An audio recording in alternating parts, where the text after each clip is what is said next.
अब हम आपको पाकिस्तान के बलूचिस्तान में ग्वादर लेकर चलेंगे, जहां चीन के निवेश और उसकी मनमानी के खिलाफ पिछले 30 दिनों से स्थानीय लोगों का विरोध प्रदर्शन चल रहा है, जिसमें हजारों की संख्या में लोग शामिल हो रहे हैं, जिसमें महिलाएं भी हैं और बच्चे भी हैं। हैरानी की बात यह है कि न तो पाकिस्तान के मीडिया में और न ही पश्चिमी देशों के मीडिया में इस विरोध प्रदर्शन के बारे में कोई भी खबर छप रही है। इस प्रोटेस्ट पर ना तो हॉलीवुड के किसी सेलिब्रिटी ने सोशल मीडिया पर कुछ लिखा है, ना ही मानव अधिकारों की बात करने वाले दुनिया के बड़े बड़े बुद्धिजीवियों ने इसका संज्ञान लिया है, ना ही दुनिया के बड़े बड़े शांति पुरस्कार जीतने वाले जो कार्यकर्ता हैं, मलाला जैसे जो लोग हैं, उन्होंने इसका कोई भी संज्ञान लिया है। मानव अधिकारों की बात करना तो हमारे दुनिया में अब एक फैशन है, लेकिन इस विरोध प्रदर्शन पर सब लोग चुप हैं। और सोचिए, जब हमारे देश में किसानों का विरोध प्रदर्शन चल रहा था तो ये सारे लोग कितने सक्रिय थे। हॉलीवुड के स्टार्स बड़े चिंतित हो गए थे, दुनिया के बड़े बड़े सेलिब्रिटीज कितने चिंतित हो गए थे हमारे देश के किसानों को लेकर। और आपने देखा होगा, दुनिया के बड़े बड़े जो शांति पुरस्कार जीतने वाले जो लोग हैं वो भी बड़े चिंतित थे। लेकिन ग्वादर के लोगों के लिए, बलूचिस्तान के लोगों के लिए ये सारे लोग चुप बैठे हैं। जी न्यूज पहला ऐसा चैनल है जो ग्वादर तक पहुंच गया है और आज हम वहीं से आपको इस विरोध प्रदर्शन पर एक विस्तृत ग्राउंड रिपोर्ट दिखाएंगे। 30 दिन पहले शुरू हुए इस आंदोलन का नाम है ग्वादर को हुकूक दो तहरीक, यानी यहां पर हुकूक का अर्थ है अधिकार और तहरीक का अर्थ है आंदोलन। ग्वादर में पाकिस्तान के हजारों सैनिक पहले से मौजूद थे और वहां अब 10,000 अतिरिक्त पुलिसकर्मियों को भी तैनात कर दिया गया है। कुछ वर्ष पहले ग्वादर में ही चीन ने एक बहुत बड़े बंदरगाह का निर्माण किया था, जिसे ग्वादर पोर्ट कहा जाता है। ये चाइना पाकिस्तान इकोनॉमिक कॉरिडोर यानी सीपीईसी का अहम हिस्सा है और इसी रास्ते से चीन और पाकिस्तान के बीच व्यापार होता है। नक्शे पर आप इसे समझ सकते हैं।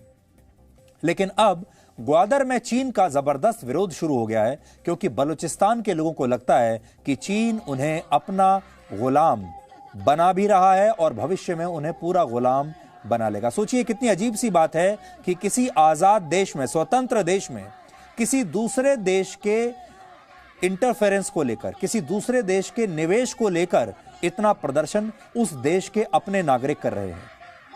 इसके अलावा पाकिस्तान ने चीन के मछुआरों को ग्वादर के समुद्र में मछली पकड़ने की इजाजत भी अब दे दी है, जबकि ग्वादर के जो लोकल मछुआरे हैं वो अब भूखे मर रहे हैं, क्योंकि चीन ने उनका ये रोजगार भी ले लिया। माना जाता है कि इससे वहां 30 लाख लोगों की जो आजीविका है वो सीधे तौर पर प्रभावित होगी। इसलिए इन लोगों ने पाकिस्तान में कुल अब अपनी 20 मांगें रखी हैं। जो प्रदर्शनकारी हैं, 20 मांगें इन्होंने रखी हैं। इनकी जो पहली बड़ी मांग है वो ये कि सरकारी परियोजनाओं में इन्हें रोजगार मिलना चाहिए, लोकल लोगों को। ग्वादर से सभी चेक पोस्ट हटाई जानी चाहिए। फिशिंग ट्रॉलर्स को पूरी तरह से खत्म किया जाए। ट्रॉलर्स वो मशीनें होती हैं जिनसे एक बार में बड़े पैमाने पर हजारों मछलियों को पकड़ा जा सकता है। आप इसे ऐसे समझिए कि एक ट्रॉलर 100 नावों के बराबर एक बार में फिशिंग कर सकता है। और चीन ने जो अपने बड़े बड़े ट्रॉलर्स हैं उन्हें अब यहां पर उतार दिया है और वो एक ही बार में इन मछुआरों के हिस्से की जो मछलियां हैं वो उन्हें पकड़ लेते हैं और मछुआरे अब बेरोजगार हैं। ग्वादर के मछुआरों से उनकी जगह ना छीनी जाए, ये भी इनकी मांग है, और चीन के मछली पकड़ने वाले जहाजों को यहां से वापस भेजा जाए, ये मांग कर रहे हैं। लोगों के घरों में पीने का साफ पानी और बिजली की आपूर्ति होनी चाहिए, ये मांग हो रही है इस प्रदर्शन में। और ईरान के साथ व्यापार पर जो प्रतिबंध लगा हुआ है उसे भी हटाया जाए, ये इनकी प्रमुख मांगे हैं। कुल मिलाकर 20 मांगे हैं। 20 में से सिर्फ एक मांग अभी तक इमरान खान ने मानी है। इस खबर को समझने के लिए आज आपको बलूचिस्तान को पहले समझना होगा और यह समझना होगा कि बलूचिस्तान पर भारत से वो कौन सी ऐतिहासिक भूल हो गई जिससे सीख लेकर चीन हमसे बहुत आगे निकल गया, चीन ने स्थिति का फायदा उठा लिया।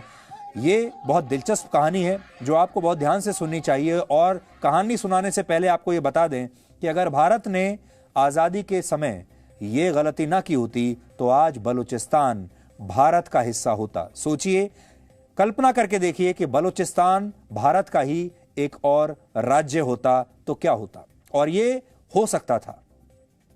बलूचिस्तान प्रांत दक्षिणी पाकिस्तान और ईरान की सीमा पर स्थित पाकिस्तान का सबसे बड़ा प्रांत है। पाकिस्तान के कुल क्षेत्रफल में इसकी हिस्सेदारी 44% है। आप सोच के देखिए, ये वो राज्य है जो पूरे पाकिस्तान का 44% है क्षेत्रफल के हिसाब से, यानी आप मानिए लगभग आधा पाकिस्तान, यानी लगभग आधा पाकिस्तान बलूचिस्तान में है। और सोचिए ये 44% हिस्सा अगर हम ले लेते तो क्या होता। लेकिन इस प्रांत का पाकिस्तान की संसद में जो प्रतिनिधित्व है वो केवल 6% है। सोचिए क्षेत्रफल है 44% और वहां की संसद में प्रतिनिधित्व है सिर्फ 6%। और पाकिस्तान कहता है कि इसकी वजह इस प्रांत की आबादी है। पाकिस्तान के लगभग आधे क्षेत्रफल वाले इस प्रांत की आबादी सिर्फ 1,25,00,000 है और प्राकृतिक संसाधनों के मामले में यह पाकिस्तान का सबसे अमीर राज्य है।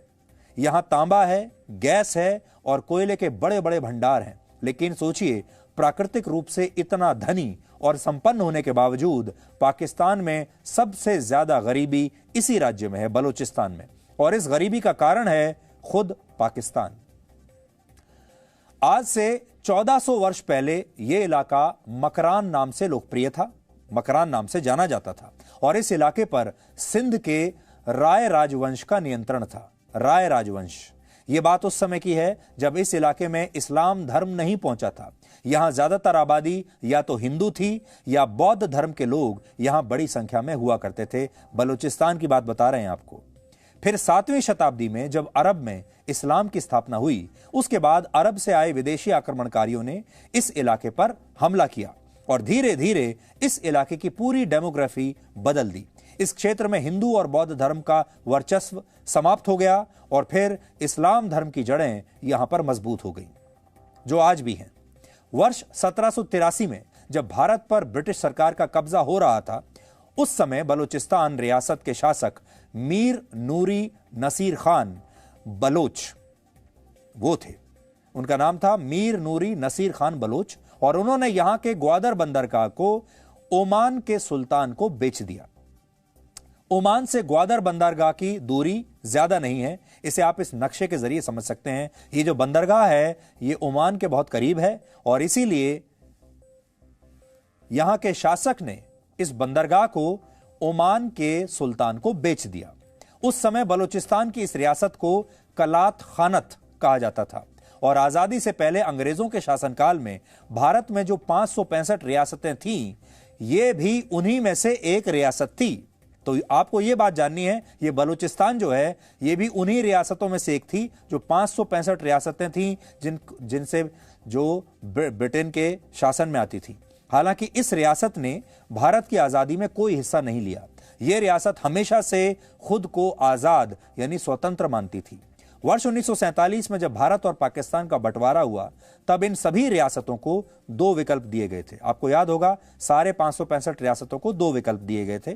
पहला, भारत में मिल जाओ, दूसरा पाकिस्तान में मिल जाओ, यानी भारत और पाकिस्तान में से एक देश में अपनी रियासत का विलय करना, और दूसरा, अगर कोई रियासत इन दोनों देशों में अपना विलय नहीं चाहती तो वो स्वतंत्र यानी आजाद रह सकती है। उस समय कश्मीर की जो रियासत थी उसने कहा कि हम आजाद रहेंगे, हम ना भारत में मिलेंगे ना पाकिस्तान में। और कश्मीर की ही तरह बलूचिस्तान की रियासत ने भी यही तय किया कि वो ना भारत में मिलेंगे ना पाकिस्तान में, वो आजाद रहेगी। हालांकि बलूचिस्तान के शासक पर पाकिस्तान का बहुत दबाव था कि वो पाकिस्तान में अपना विलय कर दे, जबकि कुछ ऐतिहासिक दस्तावेज इस बात की तरफ इशारा करते हैं कि उस समय की बलूचिस्तान रियासत भारत में अपना विलय करने की इच्छुक थी। और यहीं भारत ने एक बहुत बड़ी ऐतिहासिक भूल की जिसके बारे में आपको भी नहीं पता होगा।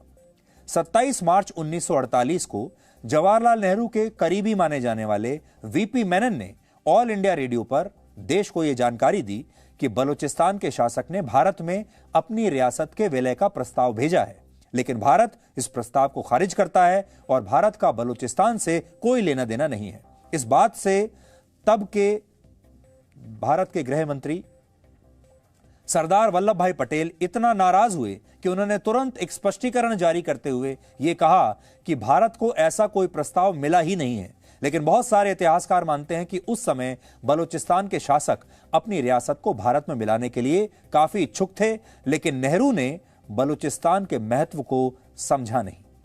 जबकि मोहम्मद अली जिन्ना को जैसे ही यह खबर लगी, उन्होंने ऑल इंडिया रेडियो के इस कार्यक्रम के 2 दिन के बाद ही 29 मार्च 1948 को पाकिस्तान की सेना के जरिए बलूचिस्तान पर हमला कर दिया और बलूचिस्तान को पाकिस्तान में मिला दिया। यानी जिन्ना बंटवारे के बाद पहले 1947 में कश्मीर पर उन्होंने हमला किया और फिर मौका मिलते ही 1 साल बाद ही बलूचिस्तान पर भी हमला कर दिया। तो इस बात को इस तरह से समझिए कि आजादी के बाद 2 ऐसी रियासतें थीं जिन्होंने कहा कि वो ना भारत में विलय करेंगे ना पाकिस्तान में, वो आजाद रहेंगे। एक रियासत थी कश्मीर और दूसरी थी बलूचिस्तान। पाकिस्तान ने दोनों पर हमला किया, कश्मीर का आधा हिस्सा ले लिया और फिर बलूचिस्तान पर हमला किया और पूरा बलूचिस्तान ले लिया।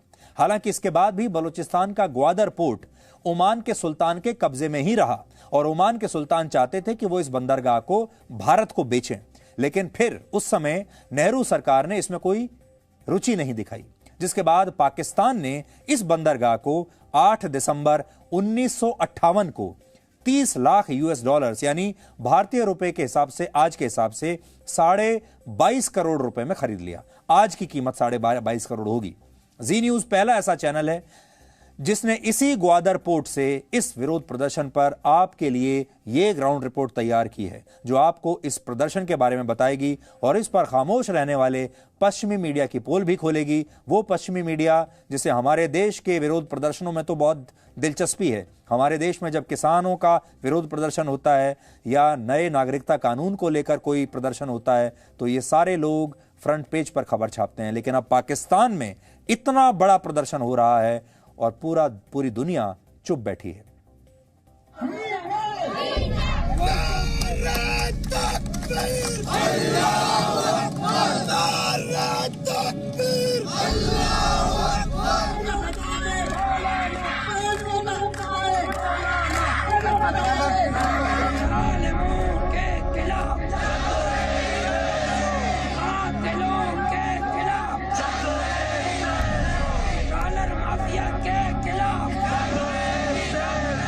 हमारा जो इलाके है उधर से जब सोना भी निकलता है वो हम लोगों को नहीं चाहिए, जो गैस निकलता है वो हम लोगों को नहीं चाहिए। हम लोगों को जलील ना करे। हम लोगों को जो काम है बॉर्डर का वो भी हम लोगों को छोड़ दे। दूसरा दरिया, ये दोनों चीजों पे हम लोगों को छोड़ दे और सरकार से दूसरा चीज हम लोग नहीं मानते।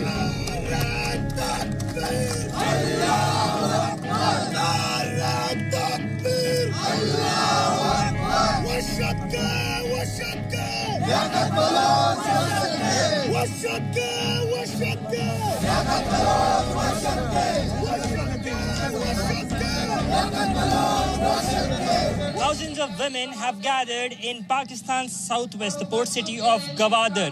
Their demand is हजारों की संख्या में महिलाएं यहां पाकिस्तान के ग्वादर शहर में इकट्ठा हुई हैं। ये महिलाएं अपना हक मांग रही हैं। साथ ही इनकी मांग है कि ग्वादर में समुद्री जीवन को बचाया जाए। ये महिलाएं पिछले 1 महीने से सड़कों पर अपनी मांगों को लेकर प्रदर्शन कर रही हैं और ऐसे प्रदर्शन ग्वादर में अब आम देखे जा सकते हैं। here in the port city of Gwadar.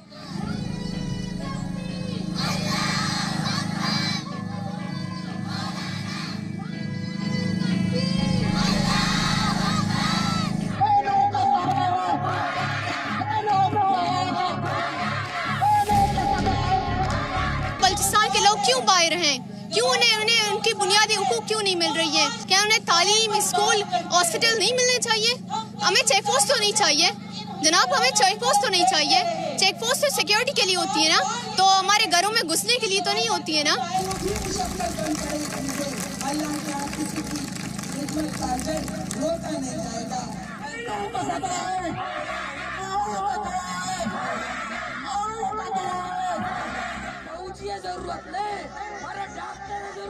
एक महीना आज हो रहा है, अपने हक के लिए बोल रहे हैं, बलूचिस्तान की आवाज़ बनकर बोल रहे हैं। क्या वज़ीर आज़म को खबोश आया है? वज़ीर आज़म इसलिए खामोश है कि इनको अमाउंट मिल रहा है, डॉलर माफिया से अमाउंट मिल रहा है, अच्छा खासा अमाउंट मिल रहा होगा, इसीलिए वो खामोश है। हमारे जो तालिब इल्म है उन्हें अगवा किए जा रहे हैं। अगर वो एक कदम उठाएं जो तो जिहाद करने के लिए, तो उन्हें फौरन उठाया जाता है। उनको उनकी हक और हुकूक के लिए कुछ रास्ता भी नहीं मिल रहा है। हम अपनी हक और हुकूक के लिए आज यहाँ पर आए हुए हैं। आर्मी वालों को, एफसी वालों को, चाइनीज वालों को यहाँ के सिक्योरिटी इदारों को मैं बताऊं कि ग्वादर हमारा है, हमारा रहेगा।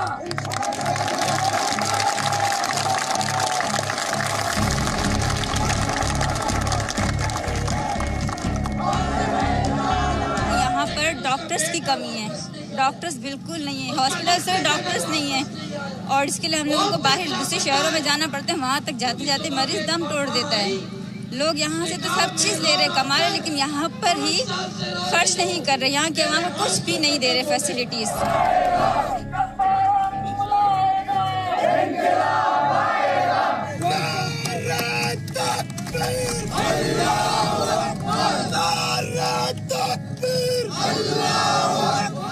यहीं के लोगों को यहीं पर मार रहे हैं ये लोग, उनके हक को दबा दिया है, कुछ नहीं दे रहे लोग। इसलिए हम लोगों ने ये धरना वगैरह लगा रखा है।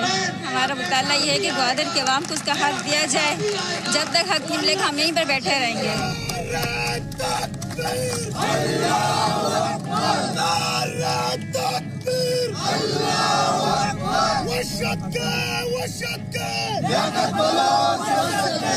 जो मुजाहिरीन है उनका कहना है कि 4 जो उनकी की डिमांड्स हैं, जब तक उनके ऊपर प्रैक्टिकली एक्शन नहीं होगा, प्रैक्टिकली अमल दरामद नहीं होगा, तब तक वो नहीं उठेंगे। चीफ सेक्रेटरी बलूचिस्तान जो हैं वो गवादर आ चुके हैं, लेकिन उनकी अब तक कोई मुनज़्ज़म जो हैं वो मुज़ाकरात फ़िलहाल नहीं हुए हैं मुजाहिरीन के साथ। और मुजाहिरीन का यही कहना है कि वज़ीर आज़म के नोटिस के बावजूद जब तक उनके किए गए मुतालबात पर अमल दरामद नहीं होता है, ना कि सिर्फ एश्योरेंस दी जाए, तब तक वो यहाँ से नहीं हटेंगे। जी मीडिया के लिए अनस मलिक, गवादर, पाकिस्तान से। तो गवादर पर हमने ये एक नई सीरीज आपके लिए शुरू की है, जिसके बारे में हम आपको आगे भी बताते रहेंगे। ये सीरीज अगले कई दिनों तक जारी रहेगी। आपको ये भी बताएंगे कि गवादर में ऐसा क्या है जो चीन की इतनी नजर इस पर गड़ी हुई है। ये सारी बातें आपको समझनी होंगी। आपको बलूचिस्तान के बारे में, गवादर के बारे में शायद अभी तक इतनी जानकारी नहीं होगी, लेकिन इसको आप इस तरह से समझ सकते हैं कि अगर हमने 2 बड़ी भूलें ना की होती, ऐतिहासिक भूलें, तो शायद बलूचिस्तान आज भारत में होता। और दूसरी बड़ी बात ये, अगर दूसरी बार भी भूल सुधार ली होती तो ये जो गवादर है, जहां से आपने रिपोर्टिंग देखी है, गवादर पोर्ट, हो सकता है ये भी भारत में ही आज होता। Presenting B News app available on Google Play and App Store. Download it now.